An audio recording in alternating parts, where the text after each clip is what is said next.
কি কথা হলো? আপনি জানেন আমাদের সম্মানীয় মুখ্যমন্ত্রী আমাদের ক্যাবিনেট মিটিং নিয়েছেন সকালে নবান্নে, এবং এই বিকেলবেলা আধ ঘন্টা আগেই আমাদের দপ্তর বন্টন করা হয়েছে এবং আমাকে দেওয়া হয়েছে urban development and municipal affairs. আমি সেই দপ্তরেই এখন এসেছি এবং তার সঙ্গে দেওয়া হয়েছে উইমেন অ্যান্ড চাইল্ড। আমি এখান থেকে উইমেন অ্যান্ড চাইল্ড এলাম। তো আজকে বেসিক্যালি এসে বিষয়টি একটু জানার চেষ্টা করছিলাম।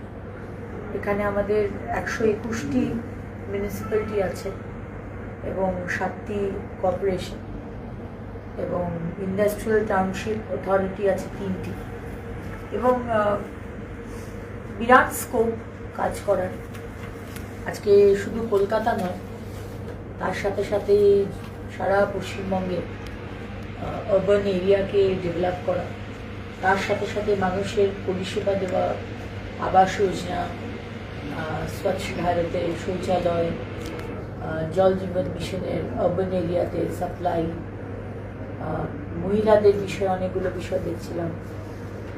প্রচুর স্কোপ, গঙ্গার যে ডেভেলপমেন্টের কাজ, গঙ্গার ধারে ধারে তো বিরাট ট্যুরিজম করা যায়, বিরাট ডেভেলপমেন্ট করা যায় গঙ্গাকে নিয়ে, কিন্তু কিছুই হয়নি, সেটাও দেখছিলাম। আজকে মেট্রো প্রজেক্টগুলো সমস্ত থমকে দাঁড়িয়ে রয়েছে, আগের সরকার করতে দেয়নি। সেই সমস্ত কাজ আমরা আবার শুরু করব এবং আজ থেকে আমাদের চিংড়িঘাটা যেটা থমকে দাঁড়িয়েছিল সেটা আজ থেকে চালু মানে পারমিশন দিয়ে দেওয়া হয়েছে। 4টে নতুন নর্থ বেঙ্গলে দার্জিলিংকে নিয়ে আরও 3টে সিটিকে নতুনভাবে ডেভেলপ করা হবে, তো সেটি এর মধ্যে রয়েছে। এবং বিভিন্ন যে ওয়েটল্যান্ড যেগুলো আমরা দেখি, যেটা আমরা দেখলাম বাউ মোমোর ফ্যাক্টরি, ওয়েটল্যান্ডকে বুঝিয়ে আজকে বিভিন্ন ফ্যাক্টরি তৈরি করে, গোডাউন তৈরি করে, এবং প্রায় 30 জন মানুষ ডুবে ছাই হয়ে গেল। সেই ওয়েটল্যান্ড এই দপ্তরের আন্ডারে রয়েছে। তো বেসিক্যালি আজকে বোঝার চেষ্টা করছিলাম আর কি কী করতে পারবে। প্রচুর কিছু করার রয়েছে। স্কিল ডেভেলপমেন্টেরও একটা বিষয় রয়েছে, যেটা গ্যারেন্টি ফর রোজগার অ্যান্ড আজীবিকা মিশন, সেটাও এই দপ্তরের আন্ডারে। তো মাননীয় মুখ্যমন্ত্রী শুভেন্দু অধিকারীর নেতৃত্বে আমরা প্রত্যেকটি বিধায়ক যা যা প্রতিশ্রুতি আমরা দিয়েছি আমাদের সংকল্পপত্রে, আমরা প্রত্যেকটি প্রতিশ্রুতি আমরা ইমিডিয়েটলি, এরকম নয় যে চলছে তো চলছে। আজকেই মাননীয় মুখ্যমন্ত্রী বলে দিয়েছেন 1 জুন থেকে আমাদের আয়ুষ্মান ভারত সরকারি বাসে বিনামূল্যে মহিলাদের যাতায়াত করার যে কথা আমরা বলেছিলাম, 3000 টাকার অন্নপূর্ণার ভাণ্ডার, এরকম বহু জিনিস আমরা 1 জুন থেকে, এবং সমস্ত হবে ডাইরেক্ট বেনিফিট ট্রান্সফার, ডিবিটির মাধ্যমে। যা হবে লিখিত হবে, মৌখিক কোনো কিছু হবে না। দিদি, আপনি অন্নপূর্ণা ভাণ্ডারের কথা বললেন।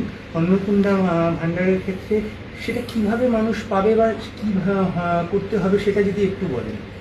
দেখুন, সেই বিষয়গুলো আজকে আমাদের সবে একটি মিটিং হয়েছে, কিন্তু এর নিটিগ্রিটিগুলো যেভাবে আমরা করব সেটি নিয়ে মাননীয় মুখ্যমন্ত্রী বলবেন। এবং আমরা এটুকু বলেছেন যে 1 জুন থেকে অনেকগুলো বিষয় আমরা কিন্তু চালু করে দেব। এবার আজকে হচ্ছে 10 তারিখ, সুতরাং হাতে এখন অনেকটা সময় আছে। 1 জুনের মধ্যে যাতে আমরা ডিবিটির মাধ্যমে আমরা পৌঁছে দিতে পারি যা যা প্রতিশ্রুতি মাননীয় প্রধানমন্ত্রী করেছেন, আমরা কিন্তু সেটা দেখব। এবং আগেই বলেছি কোনো ছুটি নেই, এবং আমাদের মুখ্যমন্ত্রী বলে দিয়েছেন কথা কম কাজ বেশি। 365 days 24/7 কাজ হবে। আমরা অনেক পিছিয়ে আছি। বাংলার মানুষ 50 বছর কিছু পায়নি, কলকাতার মানুষ কিছু পায়নি, কিচ্ছু পায়নি।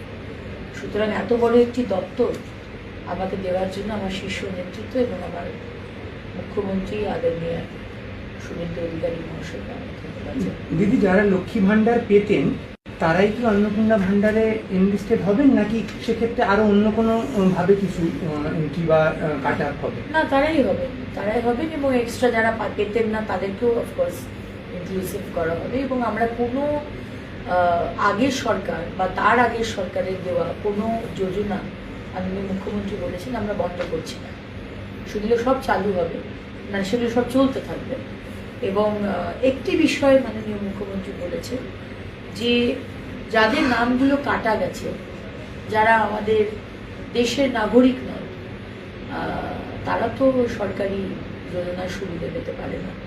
সুতরাং সেইগুলো আমরা দেখে নেব যে যারা যারা হয়তো নামটা কাটা গেছে কিন্তু সে পেয়ে যাচ্ছে, সে আগের লক্ষ্মীর ভাণ্ডার পেয়ে যাচ্ছে, সে আবাস পেয়েছে, তো সেটা মাননীয় মুখ্যমন্ত্রী বলে দিয়েছেন সেই টাকা কিন্তু ফেরত দিতে হবে, ফেরত নিতে হবে। কিন্তু যারা যারা লেজিটিমেট, যারা যারা পেয়ে আসছে অবশ্যই তারাই পাবে, এবং যারা পেতেন না তাদেরটা আরও